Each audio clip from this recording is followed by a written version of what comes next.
ಬ್ರಹ್ಮರ್ಷಿ ಪಿತಾಮಹ ಪತ್ರಿಜಿಯವರಿಗೂ ಹಾಗೂ ಸ್ವರ್ಣಮಲ ಅಮ್ಮನವರಿಗೂ ಹಾಗೂ ಈ ವೇದಿಕೆ ಸೃಷ್ಟಿಸಿದ ರಂಗನಾಥ್ ಸರ್ಗೂ ಹಾಗೂ ಇಲ್ಲಿ ಹಾಗೂ ನನ್ನ ಜನ್ಮ ಕೊಟ್ಟಂತ ತಂದೆ ತಾಯಿಗೂ ಹಾಗೂ ಪ್ರಕೃತಿ ಮಾತಿಗೂ ಭೂಮಾತಿಗೂ ಹಾಗೂ ಇಲ್ಲಿ ಸೇರಿರುವ ಎಲ್ಲ ನನ್ನ ಆತ್ಮ ಬಂಧುಗಳಿಗೂ ಲಕ್ಷ್ಮಿ ಮೇಡಮ್ಗೂ ಶಶಿಕಲಾ ಮೇಡಮ್ಗೂ ಗೀತಾ ಮೇಡಮ್ಗೂ ಹಾಗೂ ಸುಧಾ ಮೇಡಮ್ಗೂ ನನ್ನ ಹೃದಯಪೂರ್ವಕ ಧನ್ಯವಾದಗಳನ್ನು ತಿಳಿಸುತ್ತಾ ನನ್ನ ಈ ದಿನದ ಕಿರು ಸಂದೇಶವನ್ನು ತಮ್ಮಲ್ಲಿ ಹಂಚಿಕೊಳ್ಳುತ್ತೇನೆ. ಅದು ಯಾವುದು ಎಂದರೆ ಗರಿಕೆ ಹುಲ್ಲಿನ ಉಪಯೋಗಗಳು. ಗರಿಕೆ ಹುಲ್ಲು ಒಂದು ಚಿಕ್ಕ ಗಿಡವಾದ್ರೂ ಅದರ ಮಹತ್ವ ಬಹಳ ದೊಡ್ಡದಾಗಿದೆ. ಯಾಕಂದ್ರೆ ಇದು ಧಾರ್ಮಿಕವಾಗಿಯೂ ಇದರಲ್ಲಿ ಪವಿತ್ರತೆ ಇದೆ ಮತ್ತು ಇದು ಔಷಧ ಗುಣಗಳನ್ನು ಹೊಂದಿದೆ ಮತ್ತು ಪರಿಸರ ಸಂರಕ್ಷಣೆಯನ್ನು ಸಹ ಇದು ಮಾಡ್ತದೆ.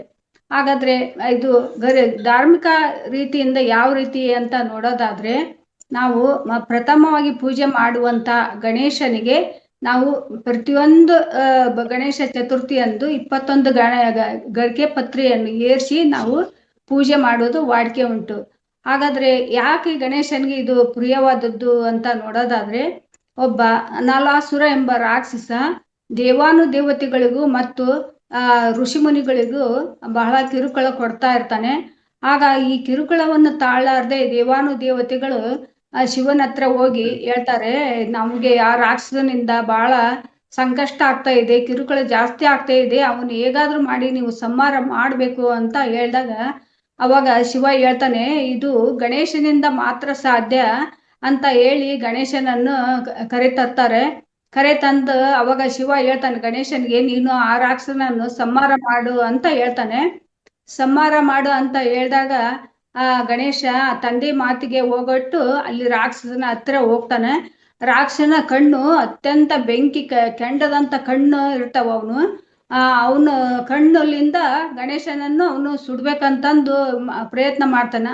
ಅದನ್ನು ಕಂಡು ಗಣೇಶ ಸಿಟ್ಟಿಗೆದ್ದು ರೌದ್ರಾವತಾರ ತಾಳಿ ಅವನನ್ನು ರಾಕ್ಷಸನನ್ನು ಇವನು ನುಂಗಿ ಬಿಡ್ತಾನ. ಗಣೇಶ ನುಂಗಿದಾಗ ಅವನ ಕೆಂಡದಂತ ಕಣ್ಣಿನಿಂದ ಗಣೇಶನಿಗೆ ಹೊಟ್ಟೆಯಲ್ಲಿ ಉರಿ ಮತ್ತು ಎದೆಯಲ್ಲಿ ಉರಿ, ಎಲ್ಲ ಕಡೆಗೂ ಉರಿ ಅಂತ ರೋದನೆ ಮಾಡ್ತಾ ಇರ್ತಾನೆ. ಆಗ ದೇವಾನುದೇವತೆಗಳು ಎಲ್ಲ ಬಂದು ಇವನಿಗೆ ನಾನಾ ರೀತಿ ಔಷಧ ಕೊಡ್ತಾರೆ.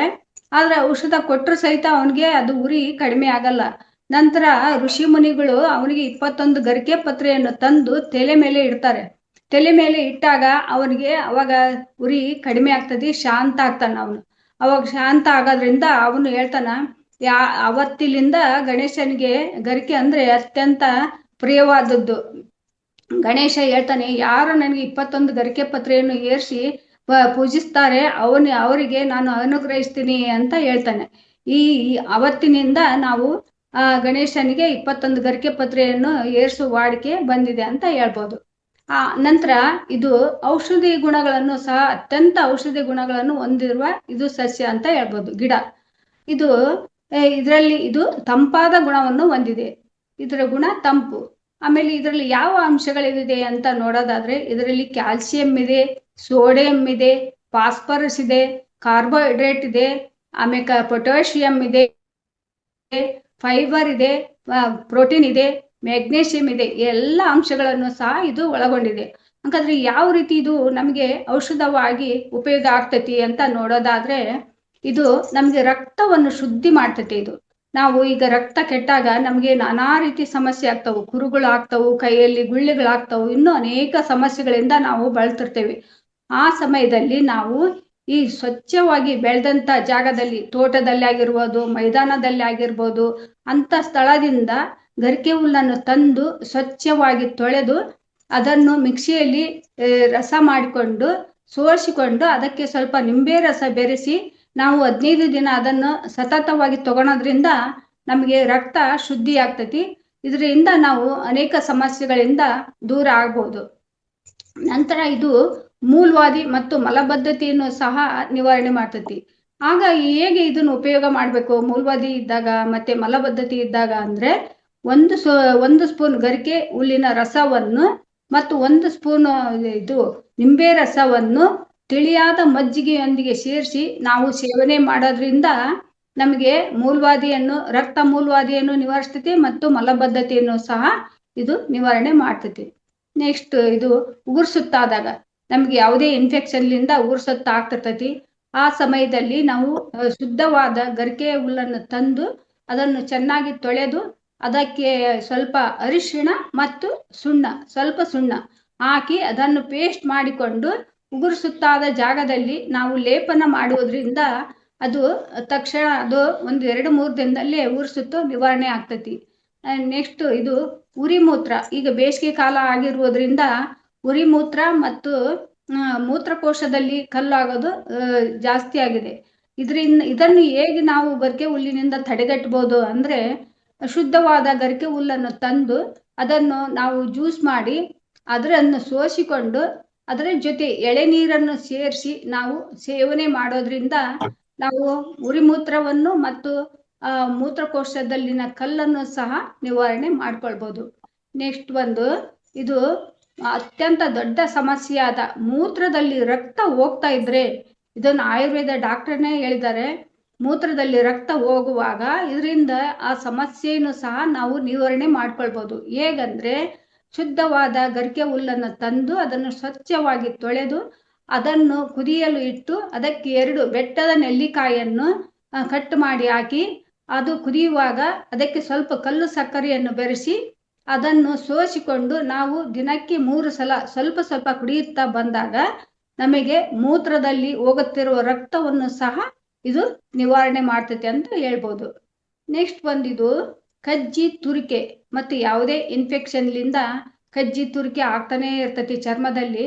ಆಗ ಇದನ್ನು ನಾವು ಹೇಗೆ ಉಪಯೋಗ ಮಾಡ್ಕೋಬೇಕಂದ್ರೆ, ಗರಿಕೆ ಹುಲ್ಲನ್ನು ಸ್ವಚ್ಛವಾಗಿ ತಂದು ತೊಳೆದುಕೊಂಡು ಅದಕ್ಕೆ ಸ್ವಲ್ಪ ಅರಿಶಿಣವನ್ನು ಮಿಕ್ಸ್ ಮಾಡಿ ನುಣ್ಣಗೆ ರುಬ್ಬಿ ಕಜ್ಜಿ ಮತ್ತು ತುರಿಕೆ ಇರುವ ಜಾಗದಲ್ಲಿ ನಾವು ಹಚ್ಚುವುದರಿಂದ ನಮಗೆ ಬೇಗನೆ ಅದು ಕಜ್ಜಿ ತುರಿಕೆ ನಿವಾರಣೆ ಆಗಲು ಸಾಧ್ಯವಾಗ್ತದೆ. ಮತ್ತೆ ನೆಕ್ಸ್ಟ್ ಯಾರಿಗಾದ್ರೂ ಮೂಗಿನಲ್ಲಿ ರಕ್ತ ಸೋರ್ತಾ ಇರ್ತೈತಿ. ಈ ಬೇಸಿಗೆ ದಿನದಲ್ಲಿ ಮಕ್ಕಳು ಹೊರಗಡೆ ಆಡುವಾಗ ಈಟಿನಿಂದ ಮೂಗಿನಲ್ಲಿ ರಕ್ತ ಸೋರೋದುಂಟು. ಮತ್ತೆ ಬೇರೆ ಬೇರೆ ಕಾರಣಗಳಿಂದನೂ ಮೂಗಿನಲ್ಲಿ ರಕ್ತ ಸೋರ್ತಾ ಇರ್ತೈತಿ.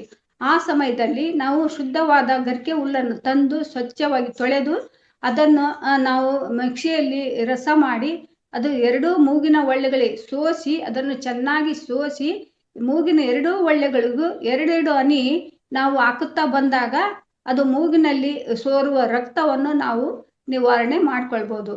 ಈ ರೀತಿ ಆಮೇಲೆ ರಕ್ತದ ಒತ್ತಡವನ್ನು ಸಹ ಇದು ನಿವಾರಣೆ ಮಾಡ್ತೈತಿ. ಏಕೆಂದ್ರೆ ಇದರಲ್ಲಿ ಪೊಟ್ಯಾಷಿಯಂ ಇರುವುದರಿಂದ ನಾವು ಇದನ್ನು ಜ್ಯೂಸ್ ಮಾಡ್ಕೊಂಡು ಕುಡಿಯೋದ್ರಿಂದ ರಕ್ತದ ಒತ್ತಡವನ್ನು ಸಹ ಇದು ನಿವಾರಣೆ ಮಾಡ್ತೈತಿ.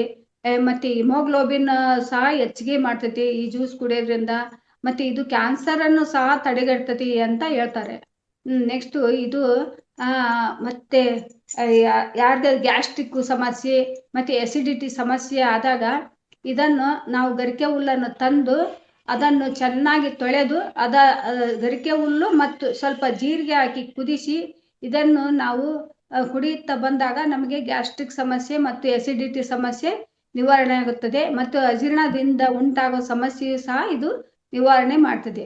ಮತ್ತೆ ಅಸ್ತಮ ಇದ್ದವರು ಸಹಿತ ಇದನ್ನು ಬೆಳಗ್ಗೆ ಖಾಲಿ ಹೊಟ್ಟೆಯಲ್ಲಿ ಚೆನ್ನಾಗಿ ಶುದ್ಧವಾದ ಗರಿಕೆ ಹುಲ್ಲನ್ನು ತಂದು ಅದನ್ನು ಚೆನ್ನಾಗಿ ತೊಳೆದು ಅದನ್ನು ಮಿಕ್ಸಿ ಮಾಡಿಕೊಂಡು ದಿನಕ್ಕೆ 2 ಚಮಚ ಸೇವುತ್ತಾ ಬಂದಾಗ ಅವರ ಅಸ್ತಮ ಸಹಿತ ಕಡಿಮೆ ಆಗ್ತದೆ ಅಂತ ಹೇಳ್ತಾರೆ. ನೆಕ್ಸ್ಟ್ ಇದು ಜ್ವರ ಬಂದಾಗ, ಬಾಯಿ ಕೆಟ್ಟಾಗ ಇದನ್ನು ತಂದು ನಾವು ಜ್ಯೂಸ್ ಮಾಡ್ಕೊಂಡು ಕುಡಿದಾಗ ಸಹಿತ ಇದ್ರ ಜೊತೆ ಸ್ವಲ್ಪ ಜೇನುತುಪ್ಪ ಸೇರಿಸಿ ನಾವು ಸೇವನೆ ಮಾಡೋದ್ರಿಂದ ಸಹಿತ ನಮಗೆ ಶಕ್ತಿ ಬಂದಂತಾಗುತ್ತದೆ ಅಂತ ಹೇಳ್ತಾರೆ.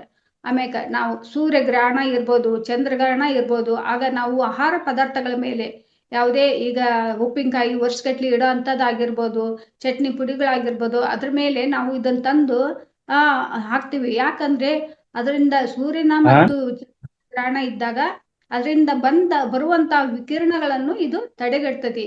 ಇಂತಹ ಪವರ್ ಉಳ್ಳಂತಹ ಇದು ಗರಿಕೆ ಹುಲ್ಲು ದೇವರು ನಮಗೆ ಕೊಟ್ಟಿದ್ದಾನೆ. ಅಷ್ಟು ನಮ್ಮ ಪ್ರಕೃತಿಯಲ್ಲಿ ಸಾಕಷ್ಟು ಉಪಯೋಗವಾಗುವಂತಹ ಗಿಡಗಳೇ ನಮ್ಮಲ್ಲಿ ಇವೆ. ಅದನ್ನು ನಾವು ತಿಳ್ಕೊಂಡು ಉಪಯೋಗ ಮಾಡಿದ್ರೆ ಸಾಕಷ್ಟು ನಾವು ಉಪಯೋಗ ಮಾಡ್ಕೊಳ್ಬಹುದು ಅಂತ ಹೇಳ್ಬೋದು. ಮತ್ತಿದು ಪರಿಸರ ರಕ್ಷಣೆಯನ್ನು ಹೇಗ್ ಮಾಡ್ತೈತಿ ಅನ್ನೋದಾದ್ರೆ, ಇದು ನಾವು ಹೊಲದಲ್ಲಿ ಆಗ್ಲಿ ಗದ್ದೆಯಲ್ಲಿ ಹಾಕಿದಾಗ ಇದು ಬೇರು ಗಟ್ಟಿಯಾಗಿ ಕುಂತಿರ್ತೈತಿ. ಆಗ ಮಳೆ ಬಂದಾಗ ಮಣ್ಣು ಸವಕಳಿ ಬಂದು ಅದು ಕೊಚ್ಚಿಕೊಂಡು ಹೋಗೋದನ್ನು ಇದು ತಡೆಗಟ್ಟತಿ. ಈ ರೀತಿ ಪರಿಸರ ಸಂರಕ್ಷಣೆಯನ್ನು ಮಾಡ್ತತಿ. ಆಮೇಲೆ ಪಶುಗಳಿಗೆ ಇದು ಉತ್ತಮವಾದ ಆಹಾರ. ಆನೆಗಾಗಿರ್ಬೋದು, ಆಕಳಿಗಾಗಿರ್ಬೋದು, ಇದು ಆಡು ಮೇಕೆ ಇವೆಲ್ಲಕ್ಕೂ ಇದು ಉತ್ತಮವಾದ ಆಹಾರ ಅಂತ ಹೇಳ್ಬೋದು. ಇನ್ನು ಇದರಿಂದ ಅನೇಕ ನಾವು ಲಾಭಗಳನ್ನು ಪಡಿಬೋದಂತ ಹೇಳ್ಬೋದು. ಗರಿಕೆ ಒಂದು ಅದ್ಭುತವಾದ ಆಯುರ್ವೇದ ಔಷಧವಾಗಿ ನಾವು ಉಪಯೋಗ ಮಾಡ್ಕೋಬಹುದು. ಇದು ಉಷ್ಣತೆಯನ್ನು ಸಹ ನಮಗೆ ಕಡಿಮೆ ಮಾಡ್ತದೆ. ಆಮೇಲೆ ಶುಗರ್ ಇದ್ದವರು ಸಹಿತ ಇದನ್ನು ನಿಯಮಿತವಾಗಿ ಅದನ್ನು ಬಳಸುತ್ತಾ ಬಂದರೆ ಅವರಲ್ಲಿರುವ ಸಕ್ಕರೆ ಮಟ್ಟವನ್ನು ಸಹ ಇದು ನಿಯಂತ್ರಣದಲ್ಲಿರ್ತೈತೆ ಅಂತ ಹೇಳ್ಬೋದು. ಈ ರೀತಿ ಇನ್ನೂ ಅನೇಕ ಇದರಿಂದ ನಾವು ಉಪಯೋಗ ಪಡಿಬಹುದು ಅಂತ ಹೇಳ್ತಾ ನನ್ನ ಮಾತನ್ನು ಮುಗಿಸ್ತೇನೆ.